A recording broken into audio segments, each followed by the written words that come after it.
राज्य में दूसरे चरण में 38 सीटों पर लगभग 69% पड़े वोट ईवीएम वज्रगृहों में सुरक्षित रखे गए। 23 नवंबर को होगी मतगणना। एग्जिट पोल में भाजपा को बढ़त, एनडीए को सरकार बनाने का भरोसा, इंडी गठबंधन को सत्ता शीर्ष में वापसी की उम्मीद।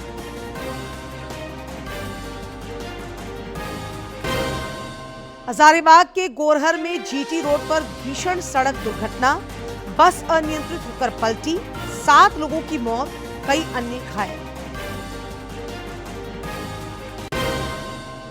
और गोवा में इफ्फी के 55वें संस्करण का रंगारंग आगाज, प्रसार भारती के ओटीटी प्लेटफॉर्म वेव्स की भी हुई लॉन्चिंग।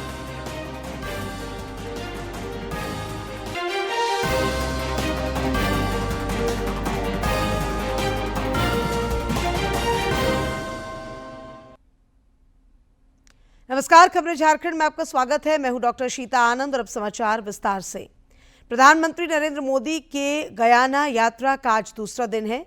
श्री मोदी गयाना के संसद के विशेष सत्र को संबोधित करेंगे। इससे पहले उन्होंने कल विभिन्न कार्यक्रमों में शिरकत की। श्री मोदी को द ऑर्डर ऑफ एक्सीलेंस समेत अन्य सम्मानों से नवाजा गया। प्रधानमंत्री ने एक पेड़ मां के नाम अभियान के तहत पौधारोपण भी किया। डोमिनिका ने अपने सर्वोच्च राष्ट्रीय पुरस्कार डोमिनिका अवार्ड ऑफ ऑनर से सम्मानित किया। यह पुरस्कार कोविड महामारी के दौरान प्रधानमंत्री नरेंद्र मोदी की कूटनीति और योगदान के साथ साथ भारत डोमिनिका संबंधों को और मजबूत करने की उनकी प्रतिबद्धता को लेकर दिया गया है। प्रधानमंत्री ने इस सम्मान को 140 करोड़ भारतीयों को समर्पित किया। उन्होंने कहा कि यह संतोष का विषय रहा कि कोविड जैसी महामारी के समय डोमिनिका की मदद की गई।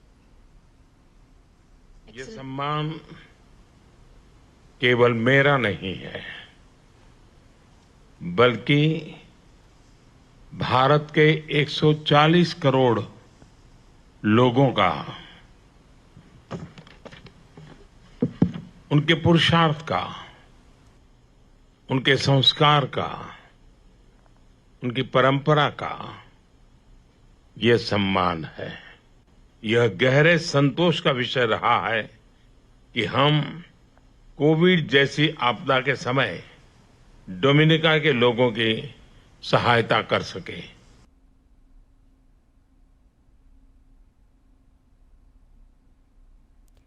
के संजय मूर्ति ने आज भारत के नियंत्रक महालेखा परीक्षक सीएजी की शपथ ली। राष्ट्रपति भवन में आयोजित समारोह के दौरान राष्ट्रपति द्रौपदी मुर्मू ने के संजय मूर्ति को शपथ दिलाई।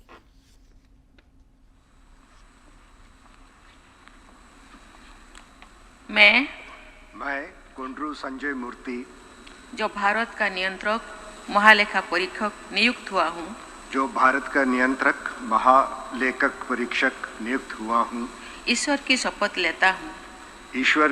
लेता हूँ कि मैं विधि द्वारा स्थापित भारत के संविधान के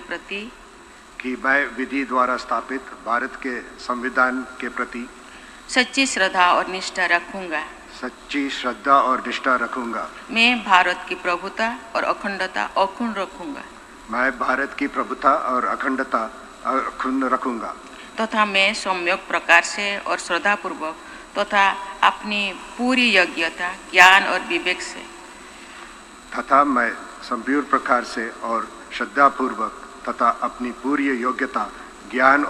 से अपने पद के कर्तव्यों का भय या पक्षपात अनुराग या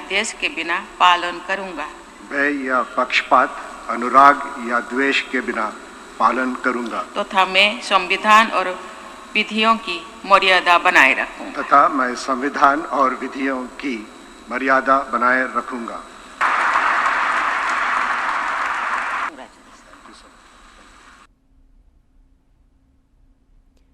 राज्य में दोनों चरणों का मतदान संपन्न हो चुका है और अब लोगों की नजरें 23 नवंबर को होने वाली मतगणना पर है।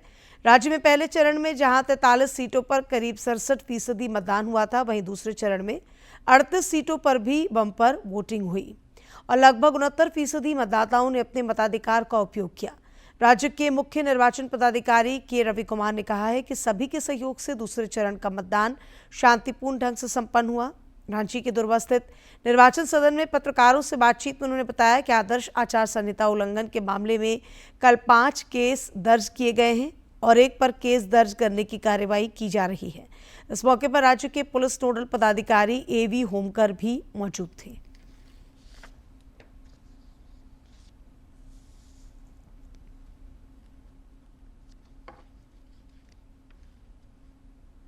फेज टू का पोलिंग सभी 38 असेंबली कॉन्स्टिट्यूंसी में शांतिपूर्ण संपन्न हो गया। सभी पोलिंग पार्टी अपने अपने रिसीव सेंटर का आना शुरू हो गया। सीजर्स लगातार ज्वाइंट टीम्स के द्वारा की जा रही है और अभी तक टोटल सीजर्स 200 करोड़ पार कर चुकी है और उसमें जो पुलिस के द्वारा अभी तक लगभग 163 करोड़ के सीजर्स जो है किए गए हैं और केसेस आज का जो मतदान है उसमें अभी तक 5 केस रिपोर्ट हुए हैं। छठा केस जैसे सीओ साहब ने बताया अभी वो प्रोसेस में है, वो भी अभी दर्ज हो जाएगा। गिरिडीह में 1 केस दर्ज हुआ है जो गांडे में जो पीठासीन पदाधिकारी से संबंधित मामला है उसमें ताराटाड़ थाना में ये एफआईआर हुआ है। एफआईआर नंबर 31/34 है जो wrongful conduct of polling personal का जो चार्ज होता है उसमें ये कांड दर्ज किया गया है। इसके अलावा दूसरे चरण का चुनाव संपन्न कराकर मतदान कर्मी वापस लौट आए हैं। इस दौरान मतदान प्रक्रिया के सफल संचालन की खुशी भी उनके चेहरों पर साफ दिखाई पड़ रही थी। राज्य के 81 विधानसभा क्षेत्रों में फिलहाल ईवीएम कड़े सुरक्षा पहरे में है, वजगृह में रखे गए हैं। मतगणना के दिन जनता के जनादेश का खुलासा होगा।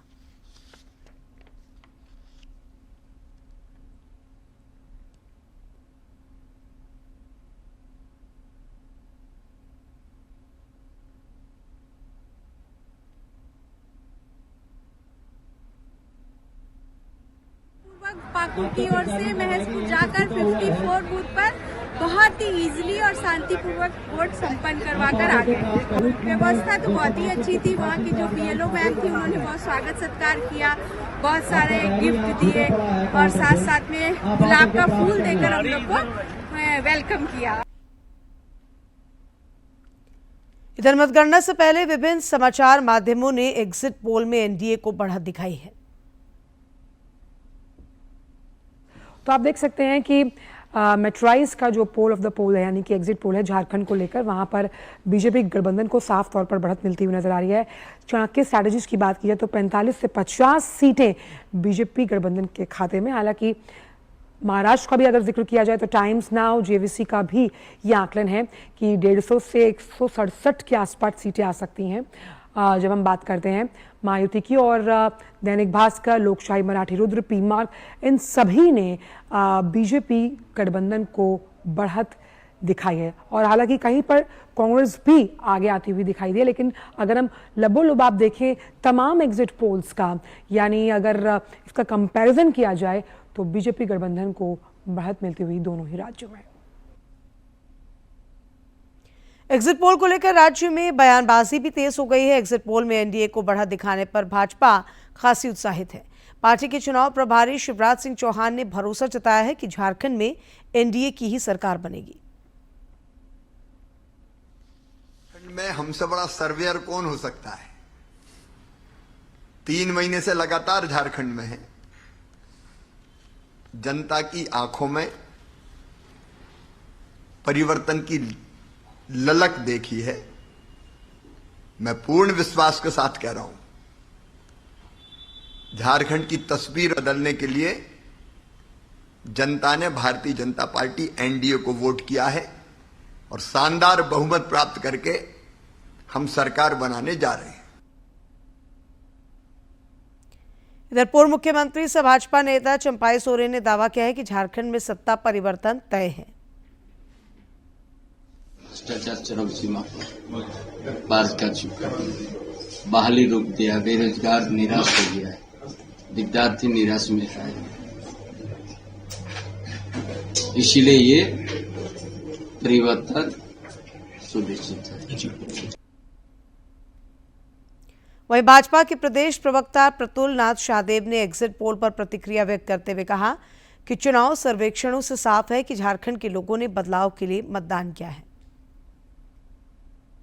परिवर्तन के लिए वोट था, ये वोट एक करप्शन फ्री गवर्नमेंट के लिए था, ये वोट था झारखंड के विकास के लिए, और इन्होंने भारतीय जनता पार्टी का केंद्र में और झारखंड में भी ट्रैक रिकॉर्ड देखा है। तो हम तो एग्जिट पोल से सहमत नहीं है। हमें लगता है जो सीटें एग्जिट पोल दे रही हैं उनसे भी ज्यादा सीटें हमें आएंगी, क्योंकि एक जबरदस्त अंडर करेंट था। छात्रों में नाराजगी थी, महिलाओं में नाराजगी थी, किसानों में नाराजगी थी, सभी वर्गों को इन्होंने बड़े बड़े वायदे करके छला था।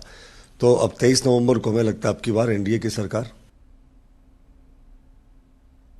इंडी गठबंधन के प्रमुख घटक दल झामुमो के प्रवक्ता मनोज पांडे ने एनडीए के दावों को नकारते हुए कहा है कि राज्य के लोगों ने एक बार फिर हेमंत सोरेन के नेतृत्व में सरकार गठन का जनादेश दिया है।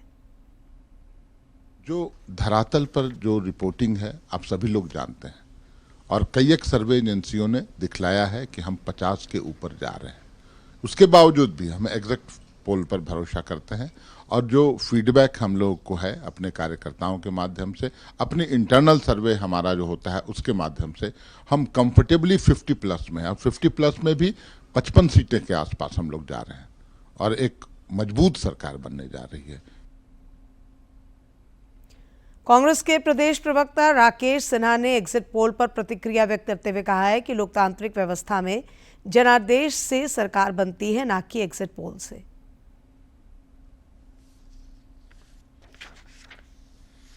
लोकसभा में भी एग्जिट पोल था, 400 पार बता रहे थे लोग। Bharatiya Janata party disco dance भी कर रही थी। क्या हुआ? बैसाखी पे सरकार चला रहे हैं, 300 भी पार नहीं कर पाए। तो इसलिए मैं कह रहा हूं कि कौन पॉल होता है, कौन पोल होता है, इससे हमें मतलब नहीं। हमें मतलब है जनता से, और जनता ने हमें आशीर्वाद दिया है, महागठबंधन को आशीर्वाद दिया है।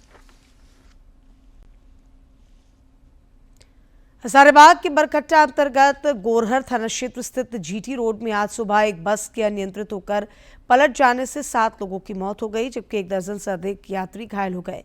बताया जा रहा है कि बरकट्टा रोड पर बिहार के पट से पटना जा रही बस अनियंत्रित होकर गड्ढे में पलट गई। चीख पुकार सुनकर आसपास के ग्रामीण वहां पहुंचे और गोरहर थाना की पुलिस की मदद से घायलों को बाहर निकाला गया। घायलों को एम्बुलेंस से प्राथमिक चिकित्सा के बाद बेहतर इलाज के लिए हजारीबाग मेडिकल कॉलेज भेज दिया गया है। पलटी हुई गाड़ी थी, इसको उठाया और जितने लोग उस पर दबे हुए थे उनको निकाला गया है, जिसमें कि 4 डेथ कर गए थे, जो बस से दब करके 4 की डेथ हो चुकी थी, और 3 जन का और भी डेथ हुआ, जिसको हम लोगों ने भेजा है, और 10 से ज़्यादा लोग गंभीर स्थिति में हैं। हम लोग लगातार उनके बेहतर चिकित्सा के लिए हम लोगों ने यहाँ से रेफ़र करवाया है। कुछ लोगों को हजारीबाग और कुछ लोगों को ज़रूरत के अनुसार रांची में पुलिस ने गुप्त सूचना के आधार पर कोतवाली थाना क्षेत्र से एक अपराधी को गिरफ्तार कर लिया है। इस अपराधी के पास से एक देसी कट्टा और एक मोटरसाइकिल बरामद की गई है। जमशेदपुर में बीती रात जीआरडी टाटा स्पोर्ट्स कॉम्प्लेक्स के पास एक कार में अचानक आग लग गई। कार में बैठे सवारियों को जब लोगों ने वाहन में आग की सूचना दी तो वे वाहन से बाहर निकल गए। अग्निशमन कर्मियों ने आग पर काबू पाया, लेकिन तब तक वाहन पूरी तरह से जलकर खाक हो चुका था।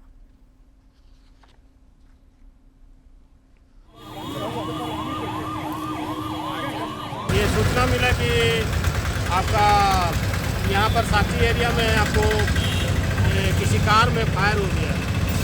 सूचना पर हम लोग त्वरित कार्रवाई करते हुए यहाँ पर आए और देखें कि कार में बहुत ज़्यादा फायर हो रहा है और ऑलमोस्ट कार पूरा जो है जल चुका है। कोई भी व्यक्ति हताहत नहीं हुआ इस घटना में, सिर्फ कार को ही डैमेज हुआ।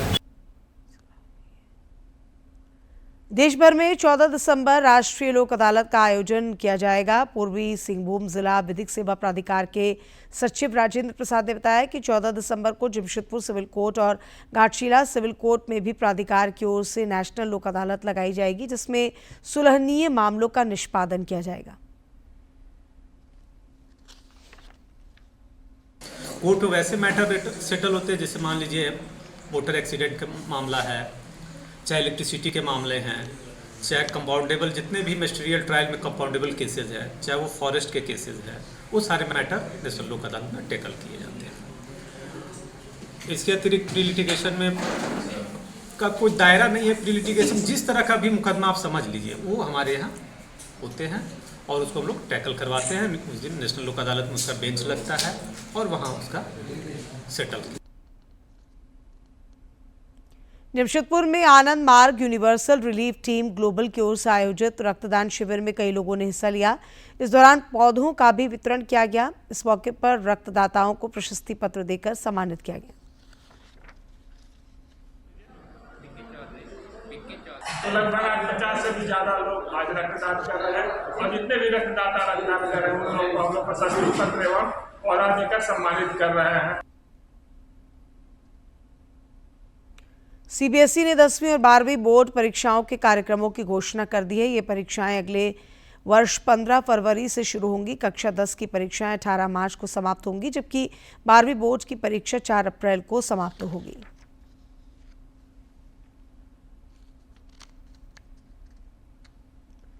जमशेदपुर के सिद्धगोड़ा बाल उद्यान में विश्व बाल दिवस के उपलक्ष्य में बाल मेला का आयोजन हुआ। इस दौरान 25 स्कूलों के 500 से अधिक विद्यार्थियों ने विभिन्न खेल स्पर्धाओं और चित्रांकन प्रतियोगिता में अपनी प्रतिभा का प्रदर्शन किया। निवर्तमान विधायक सरयू राय ने बताया कि ये बाल मेला का तीसरा संस्करण था। बाल मेला में शामिल बच्चे भी खासे उत्साहित नजर आए।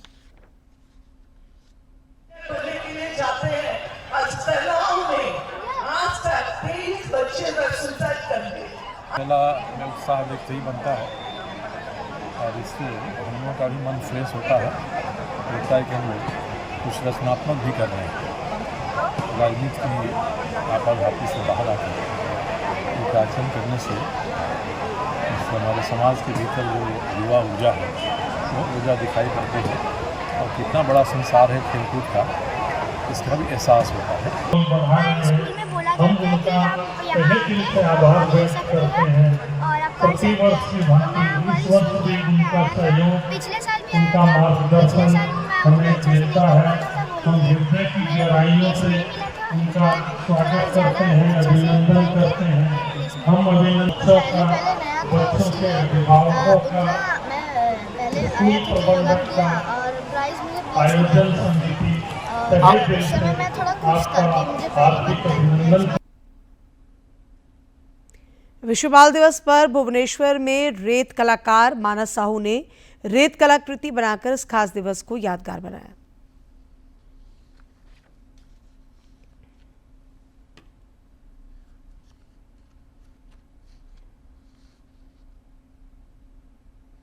गोवा में कल शाम इफ्फी का रंगारंग आगाज हुआ। सूचना और प्रसारण मंत्रालय के सचिव संजय जाजू और फिल्म निर्देशक शेखर कपूर ने इसका उद्घाटन किया।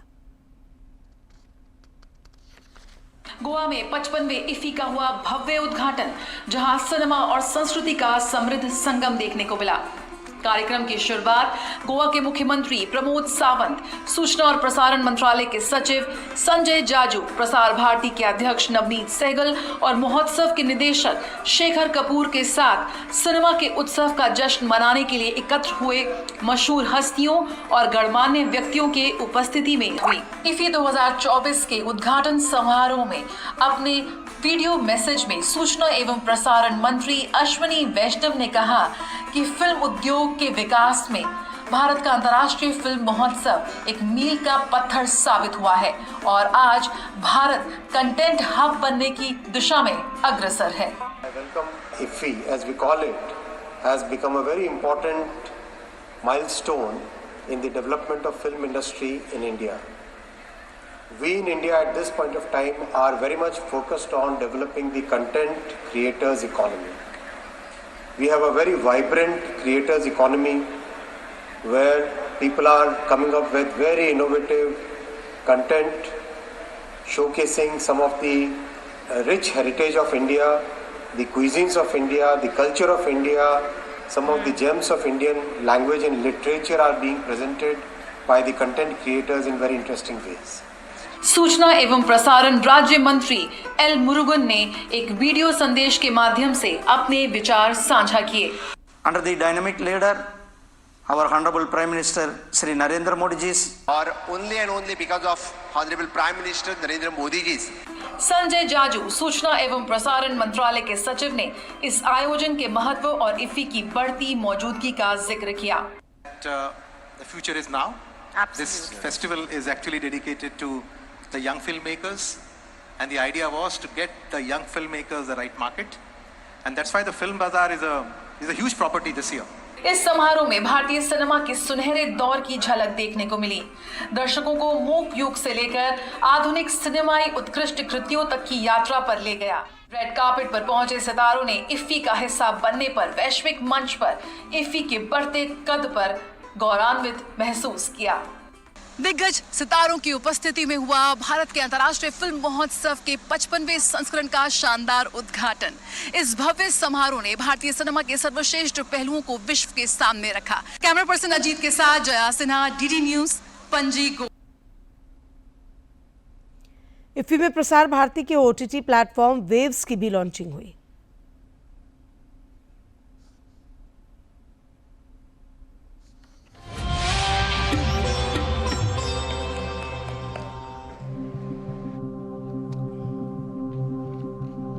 भारत की संस्कृति का दर्पण प्रसार भारती है कराता,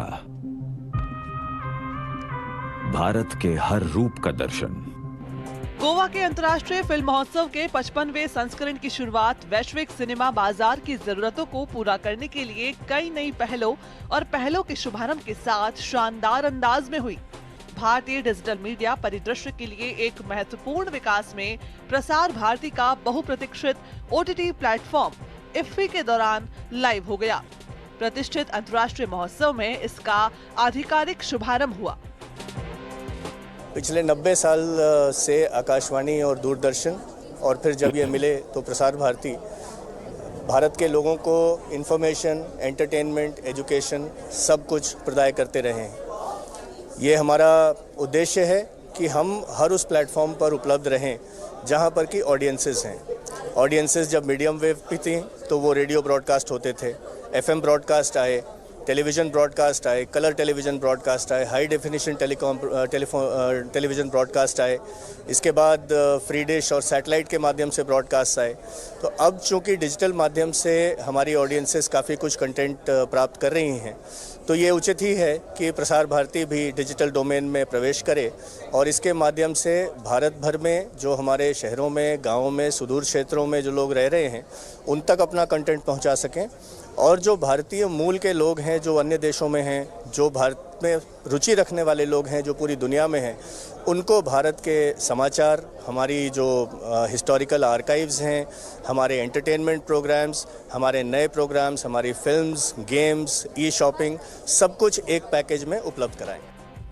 प्रसार भारती का ओटीटी प्लेटफॉर्म दर्शकों को लाइव चैनल, आर्काइवल फुटेज और ओरिजिनल प्रोग्रामिंग सहित विविध प्रकार की सामग्री प्रदान करने के लिए तैयार है। यह प्लेटफॉर्म परिवार के अनुकूल सामग्री पर भी ध्यान केंद्रित करता है, जिसका लक्ष्य सभी उम्र के दर्शकों के लिए एक संपूर्ण मनोरंजन अनुभव प्रदान करना है।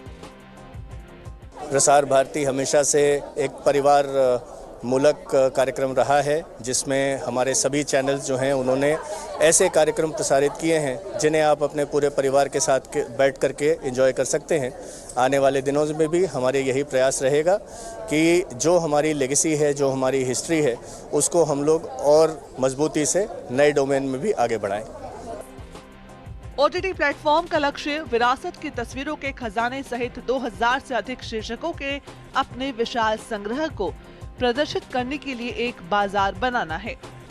दूरदर्शन तो हमारे खून में था, अब वेब हमारी सांसों में होगा। मतलब अच्छी बात है, इनसे सारी चीजें बहुत जगह सिनेमा पहुंचती हैं। जया सिन्हा की report, DD news, Goa. Bharat ने कल चीन को पराजित कर महिला एशियन हॉकी चैंपियंस ट्रॉफी का खिताब तीसरी बार अपने नाम किया।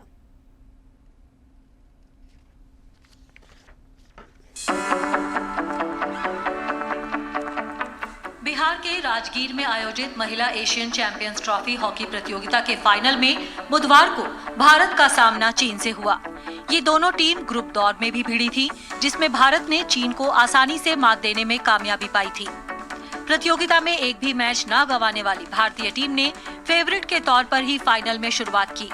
हालांकि ग्रुप दौर में भारत के खिलाफ संघर्ष करने वाली चीन की टीम फाइनल में बेहतर चुनौती पेश करती दिखाई दी।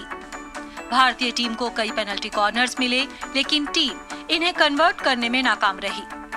भारत के लिए मैच का एकमात्र गोल प्रतियोगिता की स्टार दीपिका ने पेनल्टी कॉर्नर के जरिए 31वें मिनट में किया। इसके बाद मैच में और कोई गोल नहीं हुआ और भारत ने 1-0 से ये मैच अपने नाम किया।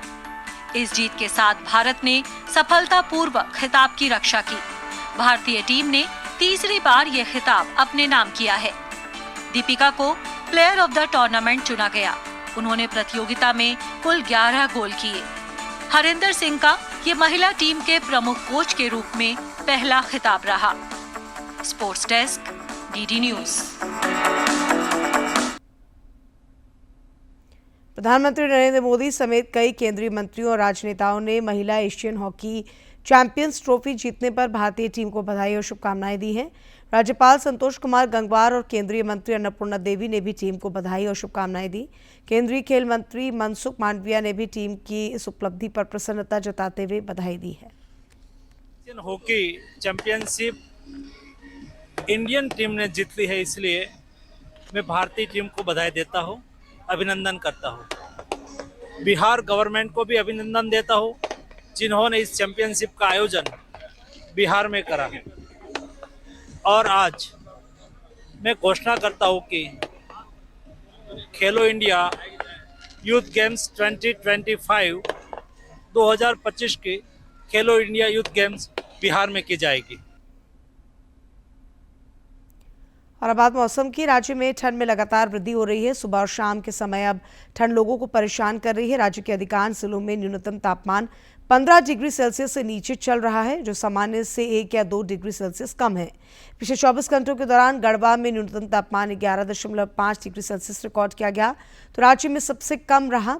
और मौसम विज्ञान केंद्र रांची के वैज्ञानिक अभिषेक आनंद ने बताया कि अगले 2-3 दिनों के दौरान न्यूनतम तापमान में किसी बड़े बदलाव की उम्मीद कम है।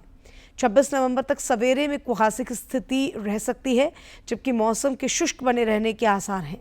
24 और 25 नवंबर को आकाश में आंशिक रूप से बादल छाए रह सकते हैं।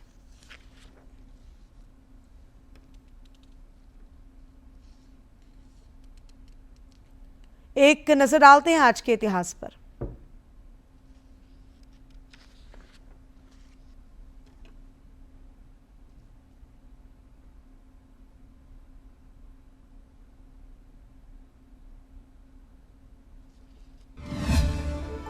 इक्कीस नवंबर साल 1908 को सत्येंद्र नाथ बोस शहीद हुए। सत्येंद्र नाथ प्रसिद्ध स्वतंत्रता सेनानी थे। वे गर्म विचारों के क्रांतिकारी थे। अरविंद घोष के प्रभाव से वे क्रांतिकारी आंदोलन के संपर्क में आए। बोस ने युवकों को अपने दल में शामिल करने के लिए छात्र भंडार नाम की एक संस्था बनाई। इस संस्था का मुख्य उद्देश्य स्वदेशी का प्रचार करना था, लेकिन इस संस्था ने युवकों को क्रांतिकारी दल से जोड़ने का कार्य किया।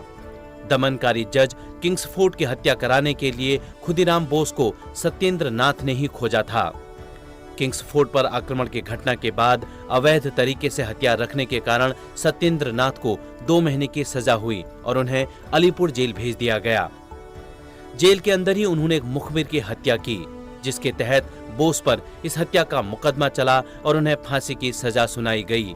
और अंत में आज ही के दिन 1908 में सत्येंद्र नाथ को फांसी की सजा दी गई और वे देश के लिए शहीद हो गए।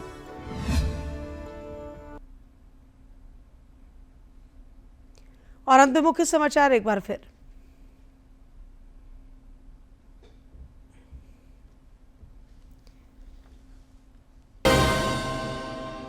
राज्य में दूसरे चरण में 38 सीटों पर लगभग 69% पड़े वोट ईवीएम वज्रग्रह में सुरक्षित रखे गए। 23 नवंबर को होगी मतगणना। एग्जिट पोल में भाजपा को बढ़त, एनडीयू को सरकार बनाने का भरोसा। इंडी गठबंधन को सत्ता शीर्ष में वापसी की उम्मीद।